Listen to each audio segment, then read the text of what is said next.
Ainara. Okay, Ainara. Facebook says they're ready if we're ready. Okay, Ainara, are you ready? No. It's always everybody ready? Yeah. Okay. Okay, so the first thing? Yeah. Is it set to 59:59? Yes, it is. Okay, so what you do is you put the clapper in front of your face. When you hit the clapper, you're on the air. Welcome to Wait, Talking do that Peace. again. Oops. Whoops. Okay, ready? Hit the clapper, you're on the air. Welcome to Talking Peace with the Interfaith Peace Network, being produced here at Think Twice Radio in the home of the future with Richard Wicca, our producer. Thanks, Richard. So I'm your host, Vicki Ross, and I'm very excited about our show today, which is really covering a bunch of different things and with some very, very exciting guests. So maybe I'll just first go around and introduce the guests, and then we'll start in earnest. So let's start with, I'll just go round counterclockwise. That's what the indigenous people do in this part of the world. So I will be starting with you, Dani. Dani Johnson is joining us.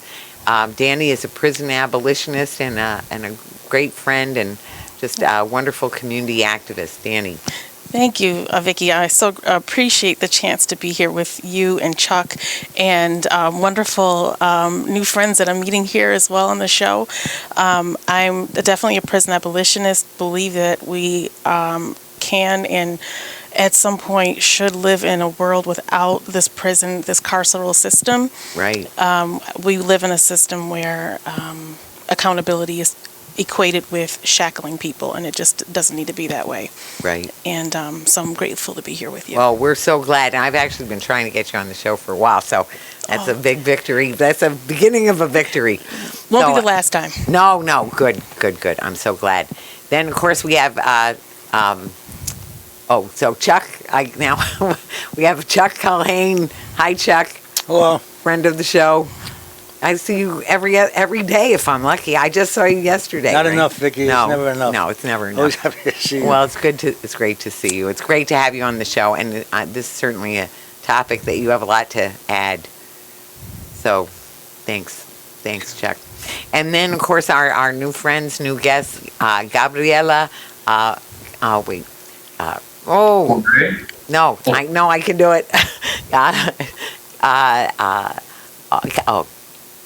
No. The Vivas. Wait. I'm almost there. Mi español no es bastante bien. So, here. So, tell me, how is it? Gabriela Cordoba Vivas. Cordoba Vivas. Of course, I should have remembered that. Gabriela Cordoba Vivas. See, this is another reason why I stepped aside at the Peace Center. But anyway, and Unai Reglero. Reglero. How do you say? Reglero. Naturalmente. Reglero. And your wonderful baby there too. Ainara. So thank you for all three of you joining us.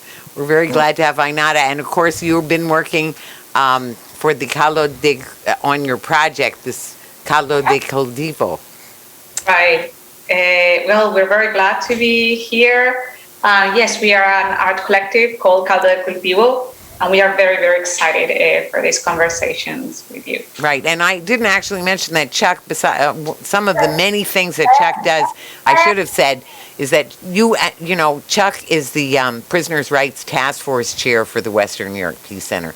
And I am still actually now the Human Rights and Peace Education Chair at the Western New York Peace Center, former executive director up until a couple of months ago.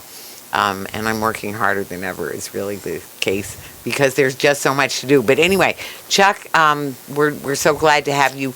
And here's our topic is really about Attica Now and the state of the carceral system, which is a subject that you're reporting on and that we're all working on and so important to so many of us.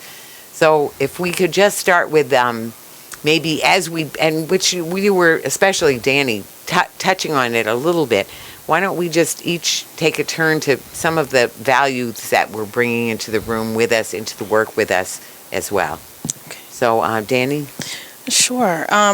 One of the values that is really, especially that has become really central for me with this work is healing, and especially inviting in and including our, from a spiritual perspective, our ancestors, and especially when it comes to folks who are behind bars, that some of the most empathic and deeply spiritual folks that I've ever met have been incarcerated. And it is inspiring to see when the system does not break a person down. And so ancestral veneration, being able to bring in, anytime I might do a visit and have the chance to visit someone behind bars, to be able to lift up the ancestors and lift up spiritual protection while they're behind there and while they're in there. And so that's a big piece of what this work means to me and how it has evolved for me over the past several years. Thank you, Dani. How about you, Chuck? Well, my work lately has been focusing on the local jail downtown, and it's kind of emblematic of the whole system, though. It's a secretive place in terms of officialdom. The sheriff there has been in denial about some of the conditions that he allowed to go on there, and the many deaths that occurred there under his, I think, 15 or 16-year tenure. More than 32 people have died there. Almost all of those deaths were preventable. And he's been really, he's demonstrated incompetence and insensitivity, which is beyond description. He backs the guards in whatever behaviors they happen to inflict on prisoners, including killing them. Right. He's just been in denial, and so he's in the wrong place. Fortunately, there's a new sheriff coming in. I think might be Kimberly Beatty. Mm-hmm. I think, yeah, she's running, and I think she sounds like a good candidate, or at least one that will bring about some changes there. So, yeah. And so in terms of values, what I hear you saying is a couple of really favorites for me to think about is one of reverence for life, right? That reverence for life is so critical. And then truth, because the lying that's been going on and that goes on around that system so much of the time is just very, very Well, the profound. poet Allen Ginsberg says, well, there's really not much to say about truth. It's more in perspective, Mm-hmm. So, everybody can say this is my truth, your truth. But perspective is probably a better word to describe our differences. My work comes out of my experience in the prison system, which I was inside for 32 years, and with 3 years on death row in New York. Right. And so I think I was just thinking of suffering a little while ago, not as a value, not as something you want people to do to get to a better place, but I think at some level it creates a sensitivity to life. Right. To be down and out and knocked down, or feeling you're kind of at the end of everything. That can create a different consciousness, Right. So I was blessed in many ways, even though you might say it was a hard road sometimes. Right. I had a great family. I made a lot of friends while I was inside, both outside prison and inside. And so translating that into a life out here has been a challenge. The paradox of prison for me was finding freedom in there. Right. Finding freedom inside. Right. And then come outside, and you can lose your freedom out here easier than you might lose it inside. Sure. So, Sure. just, Well, that is big. That is a big point. Mm. That's very profound. Yeah. Well, thanks, Chuck. And so then, Gabriela, what would you say for values that you're bringing into the work and the conversation right here and now? Well, as artists, we are, we acknowledge that art is necessary, but it's not enough. We believe that we are more of the gasoline, but social movements are the fire. So we are here not to teach social movements anything. We are not here to guide activists or anything like that. We know that nobody else knows more about their context than the people who have been, struggle and have been, fighting than, the activists themselves. So, we always go to a place very respectfully. We're going to talk about this later, but we usually don't come with a project already designed, because for us, that's not very respectful. What we like to do is, to talk and listen. I think that's something very important for us. Listening, so we can then make devices for amplifying those struggles. But not, we are not messiahs, let's say. Right, I don't want to be.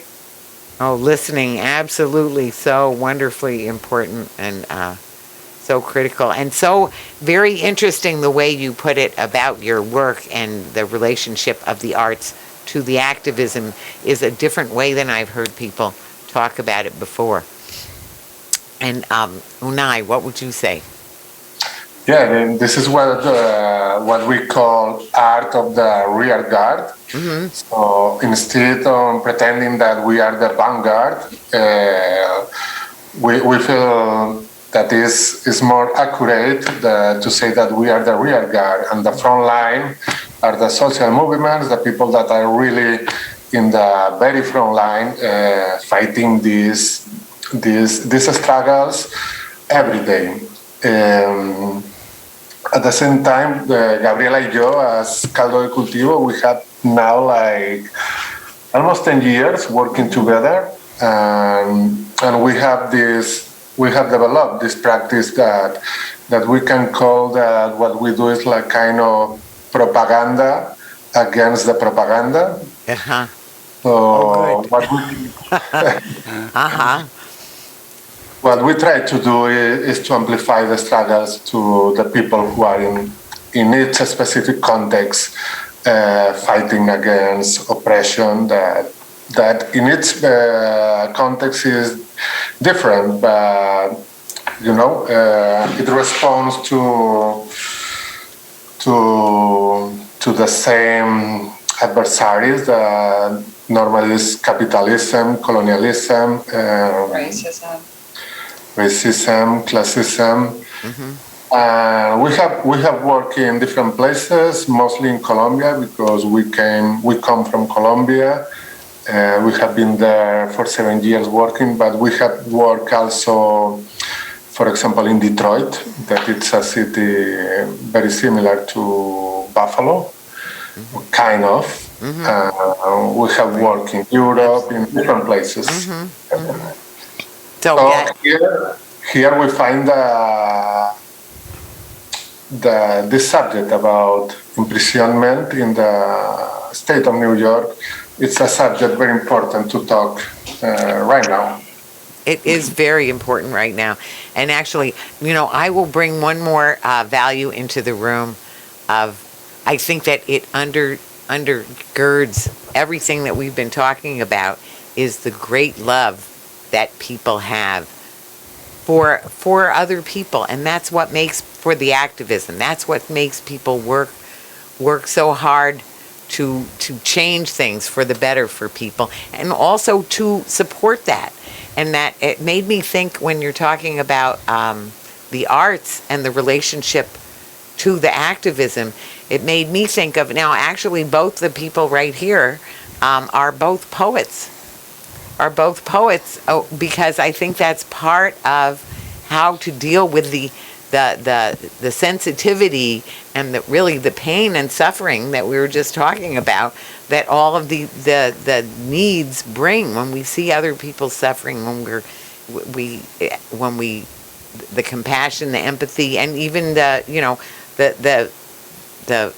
suffering that we've had ourselves, really causes that fire to make something happen, and I feel like it's happening.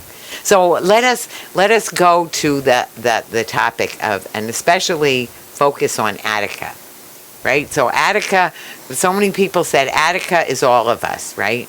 And Attica Now. So I love that. I think it was Alma Carrillo, who's of course your friend at Buffalo, our friend, all of our friends at Buffalo Art Studio, who was the one who actually is behind the scenes, helped put all of this together, and is also working with you on your project.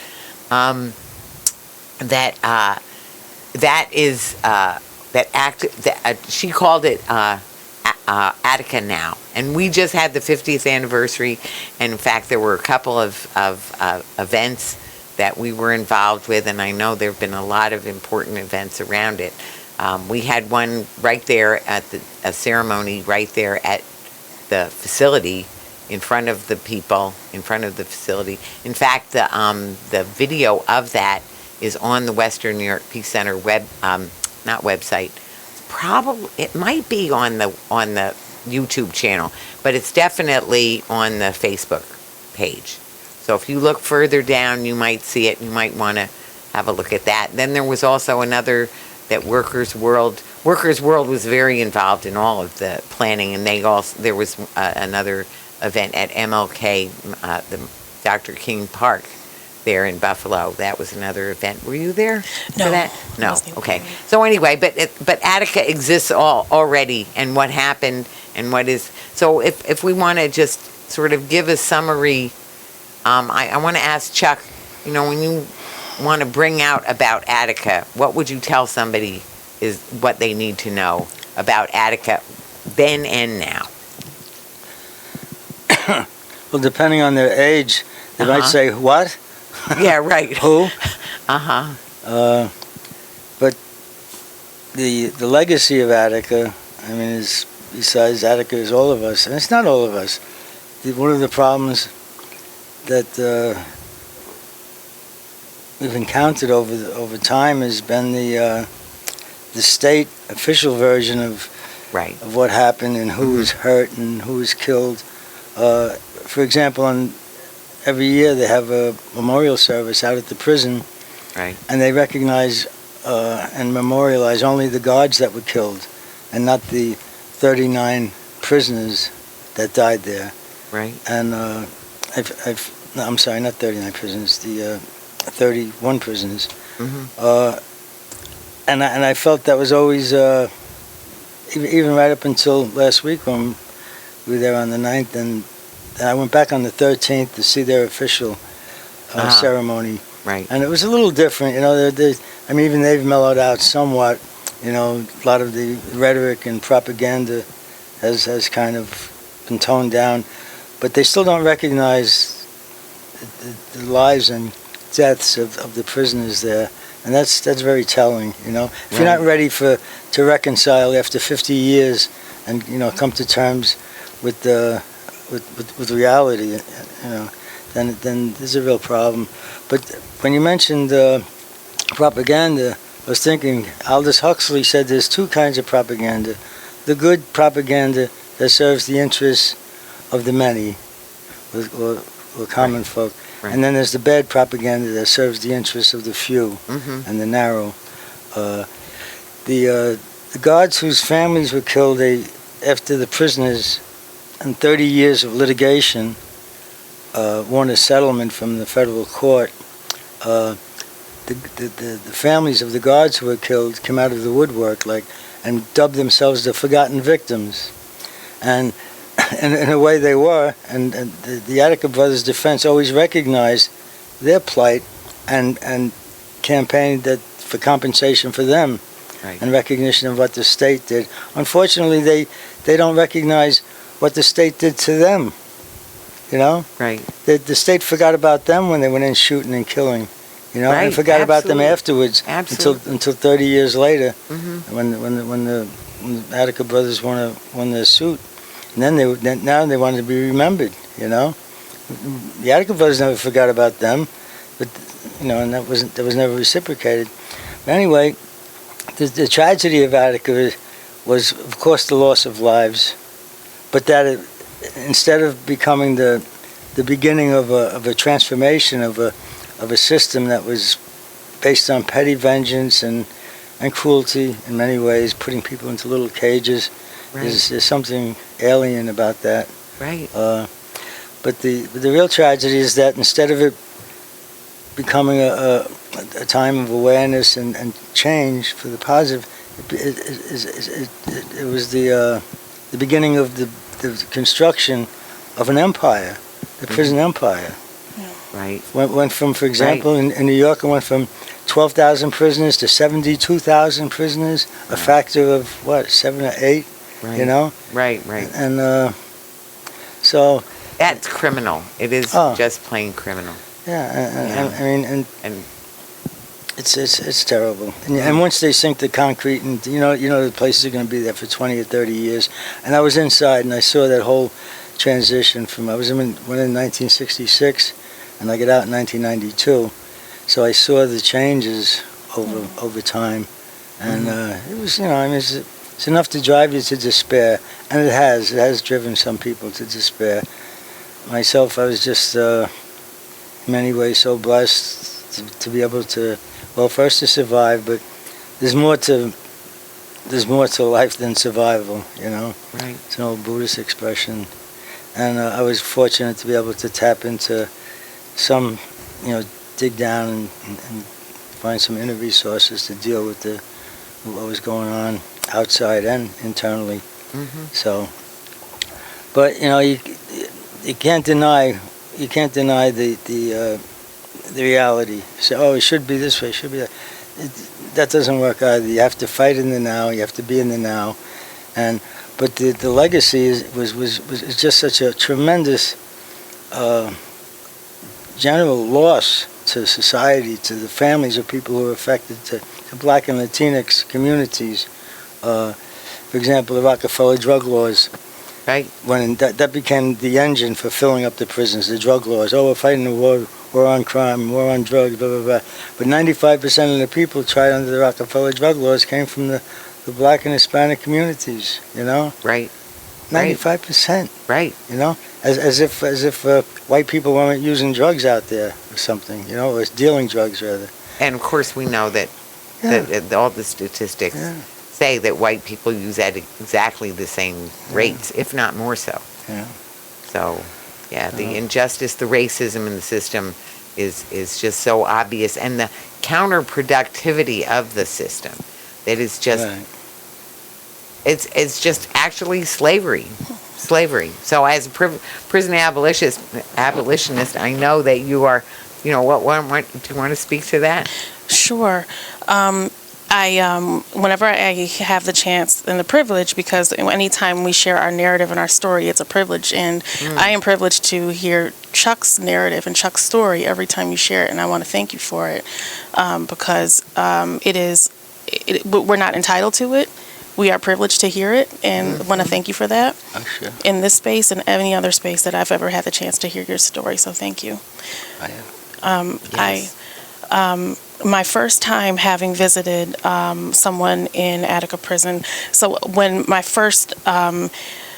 I began learning about this system from Karima Amina Babaang with Prisoners of People too. That was my first foray into all of this, and had the chance to learn so much from them, and had the chance to meet several people through them, one of whom was or is Sophia Elijah down in Harlem with Right. the Alliance of Families for Justice, Right, and right. they have this network of Justice Collective, where people from different parts of the state, depending upon where a loved one's person has been sentenced, it is asking for people who live throughout the state to go and visit a person's loved ones, a Right. person's loved Sure. one behind bars. Because one of the many horrific injustices of the system is the fact that it takes time, having to take time away from work, having to take money, like having to actually be like pack up a family and travel potentially 4 or 5 hours to go and visit a loved one. So my very first time having the chance to visit someone was in January of 2019 in Attica, and it was just driving up to the facility was just, I could feel like what I felt as I drove up was I wasn't prepared for it. I knew that I would feel something, but it's just like to feel the energy and feel the spirits of the folks who are still there, though they are not there physically. And when going in to visit, seeing the ways that people who went to visit their loved ones, how they were treated, how they were inhumanely treated. The way that guards spoke to, the ways that guards spoke to folks who were visiting and were not concerned about how children would feel, because there were little kids who were there visiting as well. And some of the vulgar things that I heard some of the folks who work there say, and it was just, I knew that it would be an experience, but I wasn't quite prepared for how it would feel then. There's a lot, we have a limited amount of time here, but it was really, really eye-opening. I've had the chance to visit folks in different facilities, and there's nothing like going to Attica. There's absolutely nothing like it. And from everything when Chuck, it moved me just now when you said how you witnessed from the inside how they, like structurally, how they built things, how they built out the facility, because even as of right now, when you go to visit somebody, I think only 6 people at a time are allowed from like the intake building into the visiting center. And I think like the solitary confinement of SHU is even separate from general visitation. And the person who I went to visit that very first time said, they do this because they're afraid of what happened in 1971. There is no fear. That was just their excuse for being able to treat people horribly. And it's so I'm for many reasons, Chuck, when you share your story, and it illuminates different things when you share it in different ways, So thank you. It's such a grievous thing in our society, the criminal justice system, because it is so counterproductive and so unhelpful. This is why, when we think about restorative justice, because, crimes happen, bad things happen, there's ways of working those things out, and the way we do it is the absolute wrong way, the most, if we tried to find a worse way of doing, could we even? I don't know that we could. Yeah. Somebody pointed out that if a business was run on the same in the same way that prisons were run, prisons are run on failure. If we let you go out of prison without resources to inner and external to deal with the mainstream, to get back into life, recidivism, free life, right? You're gonna do a turnaround. You're coming back because you didn't learn anything. You don't have any resources to break that cycle. And but if businesses ran on that principle, they'd be out of business in a month. Right. So the prisons are run on a unfortunately to fail. And that's where I think we're in, and that's why when we start talking about the values of what we need to do, so being the change, if that's a value that we have, then if we think about what do we do to help teach our children, what do we do to help each other and ourselves to be our best self, not any of that, and certainly not this it's a downward spiral really in so many cases, and that's why everything shows that the system as it is doesn't work. The numbers show, the recidivism shows that it doesn't work, and the numbers of mistakes, and it goes all the way through. It's not just the prison system, it's everything leading up to that. It's the way the policing, who gets arrested, How do they get arrested? What happens in court? You know, what kind of defense do they get? You know, that poor people, people of color, you know, it's very clear who's going to get punished for which crimes. And what few programs did actually help people, the higher education program, for example, and there was a direct correlation between education and not going back to prison. The recidivism rate dropped from, like, for example, a study out of Texas, 45% of people going out usually came back within 3 years, either a violation or a new crime. When a person got a 2-year degree, that dropped to 15% from 45. If a person was able to get a 4-year degree while inside, it dropped to like 5%, you know? And those rare cases where you could do a master's program, like through correspondence or something, the recidivism rate disappeared. They never came back. So the state, the government, U.S. government, and its infinite wisdom, abolished the prison programs, the college programs for prisoners. Right. Why? Right. Because they resented that people could come out and stay out. They and it wasn't like a really a belief. They knew what they were doing. It was a conscious thing to oppress people, you know, to exploit them and to enslave, basically. But what I feel like things are, the fact that we just had Governor Hochul approve the what was it called again? Less is more. Less is more. Less is more. Thank you. Yeah.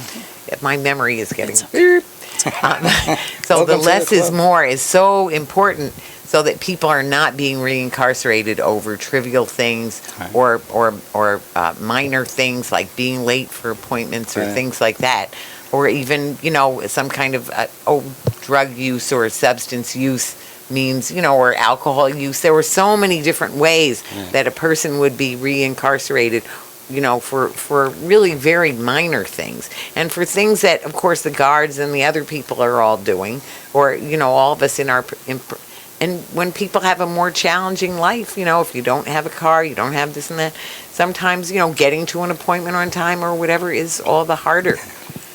So anyway, so I wanted to ask, how was it that you all picked this topic to be your next one for the Caldo de Cultivo? Thank you. It's so amazing to hear from all of you. This conversation is so thank you. pretty, you know, amazing for us. I think first Attica Now, that's how we have like this name right now. It's a provisional name, but it's Attica Now because we, as you know, people who's not from here, were like amazed like how many prisons, detention center, and jails are around New York and around Buffalo, but how little like you hear from it. So it's like it's there, but like you really don't really get to know that much about it. Also, another thing, like while I was hearing you talk, is like how this model is being exported all over the world. So not only, you know, the prison system, but also the policing. So it's, you know, exporting to Colombia and to all over the world. So we were very interested in that too, and also because, you know, just hearing about Attica, it's just like such an incredible and painful history that for us it was amazing that there was not like a huge event commemorating what happened there, the rebellion and the massacre, because that's what it was. So I don't know, that was part of it, but I don't know if you and I want to. Yes, what you mentioned, we are here. We have here now almost 3 years. At UB, right? Or in the country. Both. Okay. We can hear, and just recently we started realizing that we are here in Buffalo surrounded that all these prisons and all these. There is Attica, but there is also urban, and there is also this new, or not a new, this new model of prisons that is Batavia. that is where the detention center where they put just immigrant people that has committed no crime. And it's curious, for example, me coming from Spain, we have the same jails in Spain for people who came from Africa. We call it TIAs there. And in Europe, we have Frontex that is the same that ICE here. And it's curious how this model is also replicated all around. And also because Attica was so important that changed the paradigm of how we understand prisons. Also, Chuck mentioned it before, the same year Nixon declared the war on drugs. That, of course, has twice all the people incarcerated, and it has also affected countries like Colombia, of course.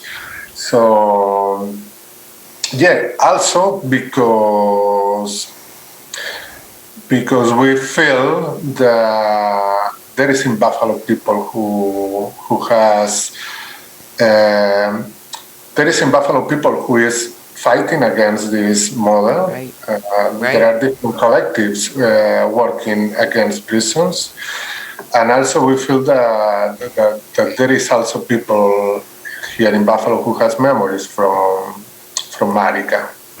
So. Well, I feel like I think this applies to Attica as much, or and just as much as it does to so many things in the penal system, when I can't help thinking about the 13th Amendment and the slavery. So one of the things, so there's all the economics. So the prison industrial complex, when you think about the fact that, well, first of all, it is a jobs program for all the prison guards, right? So put it out in the country where there's no other jobs or industry. We have a prison here. People have something to do. Come sit around, and they've had very little attrition, even with the drop in prisoners with the bail reform and et cetera. There have been very few prison guards losing their jobs. Not that we want people to be unemployed, but they don't need to be employed in that way. It's not very few. None of them lost their jobs. No, none. They were either transferred or they went to early retirement packages and stuff like that. But none of them. And that's amazing because the population just in New York went from 72,000 now to 38,000. It's like 47, 48%. Right. That's like a radical drop. It's about half. Unfortunately, that hasn't been the case nationally. I mean, that number, the high number, is 2.3 million people confined, either children, women, and men in either county jails or pens or immigration ICE centers, stuff like that. 2.3 million. That's bigger than like half the states in this country, in America. Right? And that's the other piece I want to hold up is, actually, I've said, I might have said this before on this program. I've certainly said it many times. When I first started doing some prison work I was in part of the Justice Watch in northeastern Pennsylvania, right before I moved to Buffalo, working in the, sort of their county jail and working on the criminal justice system in Scranton, Pennsylvania. And my brother said, "Oh, well, did you watch, have you seen, wait a minute, Shawshank Redemption?" And I was like, that's ridiculous. Like this movie is going to tell me everything. Well, I watched that movie, and let me tell you, it told me a lot of things. And a lot of the things, one of the big things was the industry behind it. Yes, do watch it. And it's a very well-made movie, very, very hard-hitting movie. Not perfection, but very, very good. I think they underplayed the amount of racism in the system. That was one thing. But one of the big things was about the graft and corruption of the people who have these, slave labor. It says right in the 13th Amendment that slavery is outlawed, except if you've had some kind of a crime, and your crime could have been, being in the wrong place in the wrong time, like being in the what are they, sunset laws, that you can't be a black person in this town after sunset or something like, or loitering or whatever they wanted to pick, or as you said, as we talked about, the drug laws. So now you have a huge number of people who can do, they're making license plates, or they're doing the recycling plant. And in Scranton, that's what they had. It went back and forth with the recycling work, right? So where people are getting paid pennies an hour to do a job. So that is yet another thing. So there's just so many ways, and the damage to the community is so incredibly pervasive, is so incredibly damaging, and so incredibly hard for all the families and all the communities involved. I appreciate you lifting up the impact that it has on families, because most recently, the way that if a person doesn't get to the facility by 8 a.m., they have a chance potentially not being able to get into the facility until possibly noon. I had the chance most recently to accompany Steve Hart and Nicole from Cake on a visit not long ago, and I was just invited to be able to come on this visit, which I greatly appreciate. The thing is, when realizing if for people who may have traveled a long distance to get there, right, what would it mean for them, for families to, did they have to get a hotel room the night before to then be able to be at the facility by 8 a.m. to be able to get there in order for the count, right.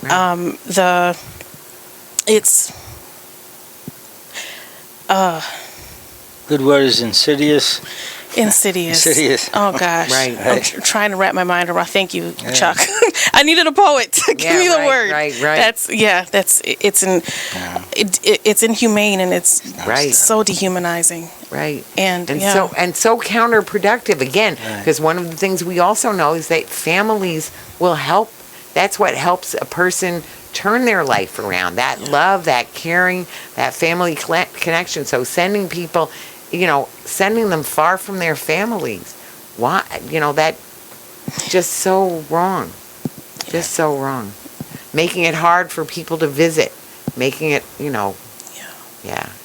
It's so anyway, it is but I feel like in so many ways in this past year, or, now, still a year. Is it still a year? I know, Vicki. It's just, where are we? Come back. But I'm just saying that the way people have woken up in this country to the depth of the racism, to the very real, very deep, just pervasive legacy and reality of racism in our institutions, in our lives, in ourselves, that in that way, I feel like in that way, there's that hope that is going to wake people up to what is going on in this prison system, what it really is, what it really does, what it really needs to stop doing because of the huge damage done. That is also damaging for the guards and for everyone there, because they have to build this barrier between themselves and the people, because they can't feel like, well, this person is just like me, because the person is just like them, right? And oftentimes, or their brother or their cousin, or, so then there's all these it's an artificial barrier that's put up that is this demeaning, that leads to that dehumanizing and treating people in this inhumane way. And that is not a healthy space for anyone to be in. They're not going to thrive in that place. That is a place of pain and anger and destructiveness.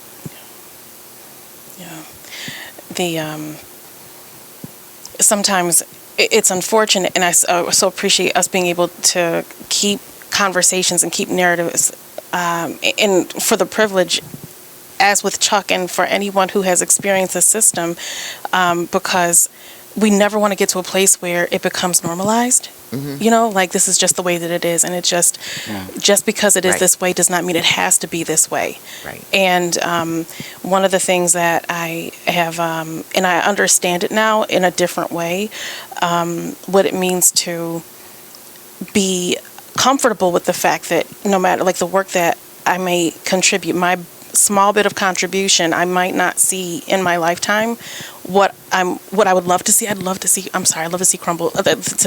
prisons crumble like graham crackers. Just let them crumble. There are so many other ways of being Right. able to hold people accountable, and accountability is not Right. tantamount to shackles. It just is not. Right. It really isn't. And even if I don't see it, to know that I might reincarnate and possibly see it at some point. There you go. Right? Oh, yeah, absolutely. You know, because Spirit. The spirit. Yeah, one of my I've been have had the chance to work with a really wonderful woman. Her name is Ivy Rivera, with regard to mediumship and spirit. And someone asked her once, "So, do we only have one lifetime?" And she said, "You wish. We wish we only had one lifetime. This isn't it." And so I just pray to be able to come back and to be able to continue the work even after this particular, stint is done. Well, you got quite a ways to go on your stint, Right. Well, So God willing. don't be counting yourself out yet. so Right? So all I can say is energy. If energy is neither created nor destroyed, then how would the spirit be? So And there's where the arts particularly may hold a lot of inspiration and energy for the future. right, Yeah. right, Artists generally are pretty much closer, I think, to freedom than most other people, unfortunately. But everyone is an artist down there somewhere if you scratch deep enough, or sure, get along. But the reality is that the arts aren't treated very well either. Usually, if you look at funding, how much money goes how much goes to the military and to prisons and this and that, and how much goes to the arts and the creative aspects of Right. in our society, right. But there's our artist's future is in your Well, hands. and actually, I mean, art therapy and all the back to the healing, because these are damaged. First of all, when a person is in prison, first of all, usually, it's often something, it's what happened to you. As a social worker, I'm going to say, this is what they say. It's not about what's wrong with you. It's about what happened to you. And so those are the reasons why a person might end up in prison. And then once you have, or even if you, why ever, and of course there's people who are unjustly in there and all of that as well. So then that's damaging as well.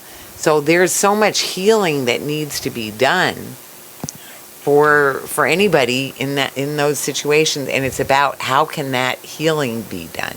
How can the damage be repaired? That's when we're talking about restorative, or even I like to think about transformative justice, but really transforming our institutions. But anyway, so we're actually getting, what? Sorry, no, I was just gonna say, because I didn't want to have this opportunity to say that, the potential of arts to, build radical imagination. Right. One of the problems, as you was saying, Dani, is that we cannot sometimes imagine a world otherwise. Yeah. And what we cannot imagine is very difficult to fight for. So we think that arts have this potential of allowing us to have and imagine that the world can be different. What it's going to be, we don't know, but it can be different, and we can through arts try different worlds otherwise. So, yeah. And that is so beautiful, and I love the fact that this is a project that that clearly your heart is in it. And the beautiful thing about artistry, as Chuck was saying, and as you have been describing, art has the capacity to open our hearts up. Right. Art literally opens our heart, and it allows for us to understand these issues in ways other than just the logical or the rational, from the rational perspective. Because when our hearts are open, then we're able to be accept things in a way that we may not have before. And that goes down to storytelling. That goes to the artistry that you are doing as well.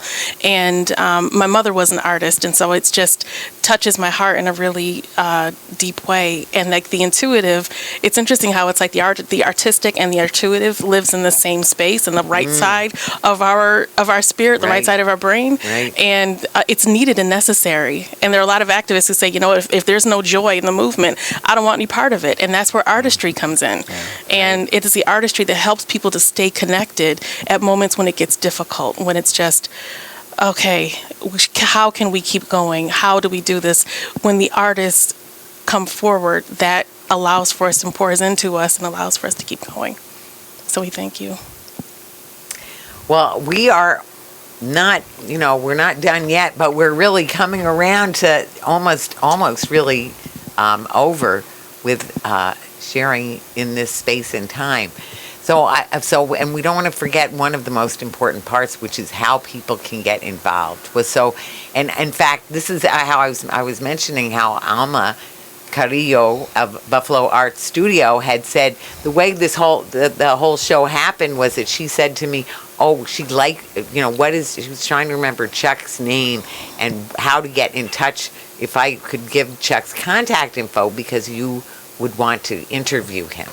And so that was the lead to this show. So I know that you want to talk with people, and also there's different initiatives that both of you were involved in. So if we want to just give everybody just a minute, because we only have like 5 minutes left. So just a minute about what sort of a way to get involved that you would recommend to people who are listening. So maybe we'll start with you, Dani, just because back to the indigenous. Sure. The powerful thing about this work is that just about any form of of social justice work connects to criminal injustice, connects to mass incarceration. So wherever a person's heart feels connected, whether a person feels connected to housing injustice, environmental injustice, specifically criminal injustice, get involved in that way, and it will find its way to mass incarceration and criminal injustice as well. Well, at the Western New York Peace Center and at the Interfaith Peace Network, we're always talking about how everything's all connected. So thank you for that. That is very true. And I want to hold up your group of the association. Alliance, right? Alliance of Families for Justice, right? Yes, it's a new initiative that we're in the process of building up, and something that's dear to my heart, and we're in that process right now. Yeah, thanks. So we'll keep people posted about that. We'll post your next meeting and everything. Thank you. And Chuck, well, I know a few that you might mention. Yeah. Well, my own journey inside, and I wasn't a nice guy. I didn't get sent to prison for being a nice person, I was, you pick up a gun and you do things that but I fortunately never took a life, and I've always been glad I could have, but I never did. And so, having been sentenced to death in a situation where I was wrongfully convicted along with another man, gave me the kind of moral high ground, Right. You want to kill me? I never killed anybody. Never wanted to kill. Right. But anyway, two things I learned inside, and that was early on, was humor, finding in the absurdity of some of the things that other people will do to you, or the way they perceive reality. And this was when I was on death row. It was absurd, and then that absurdity can be. It doesn't necessarily have to be a good thing. It could be destructive. And drive people to despair or whatever, to bad things, or it can be a positive thing, so seeing the humor in the absurd and rebelling, I think rebellion was probably maybe even more important. Saying, there's not much of a line to draw in the sand here. We're dealing with steel bars and people whose minds are imprisoned, and saying, well, you can only go this far, and you're doing everything you can, but you can't go past that.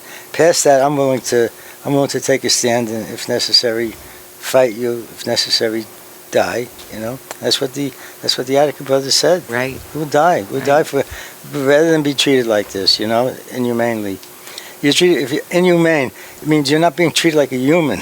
Right. Right? And that's Right. a process that they do with people when they can Right. get away with it, right?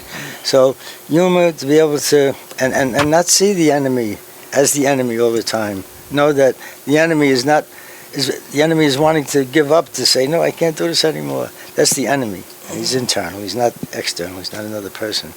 Right. So education, get a good book. Read Michelle Alexander's book. Oh, that's The New Jim that's Crow. great. Mhm. You know, for young people, they need to be exposed to that. You know, things like that. Education. And also I want to mention the vigil in front of the Erie County Holding Center. Every week. Every week. Wednesday, 4 Yep. to 5:30. Right. I'm there with Monica, whose brother died there through medical neglect. And Right. yeah, she's there every week for the last Right. 2 years. You know. Right. So Yep. stay So on the case. that's another way of getting involved. Yeah. So and yeah, it's a sin to be silent when one should protest. That's what Gandhi said. And we have vigils coming up against the executions that are coming down the road. Oklahoma, Texas, a few other places. Sure. They're starting again. Trump kind of led the march there with 13 executions Right. of federal prisoners, including a woman. Oops. And then I want to give the last word to both of you, Unai and Gabriela. So how can people get involved with your project? What would you hope to see people do? We need people involved in our project. So we are super open and we appreciate really this opportunity to meet Dani and Chuck. Yes. Because this is we are now in this process of listening and trying to understand the magnitude of this kind of phenomenon or tragedy. I don't know how to call it. But yeah, the only way that we can do meaningful work is collaborating with people here. We are going to have this magnificent space, the Buffalo Arts Studio, Right. In February and March for doing an exhibition about this subject. So In March. Good. February and Oh, March. February or March. Okay. Or February. and March. So, Like there are two. February and March. Okay. Exactly. So we'll be So- sure to share it. Thank you. And yeah, I mean, you can contact us to our website. It's caldodecultivo.com. I know that it might be difficult if you are not a Spanish speaker to really get that information. We can send it to you and maybe in our social media. And also you can contact us through Buffalo Art Studio. Right. That we're doing a residency Sure. there. Thank you so much. It's been Well, thank you. Oh, thank you so much. So I figured this would be part of the work, right? That this is one Definitely. way of doing it in a way that we can all share. So we've been talking peace, and we've been talking peace in truth and love.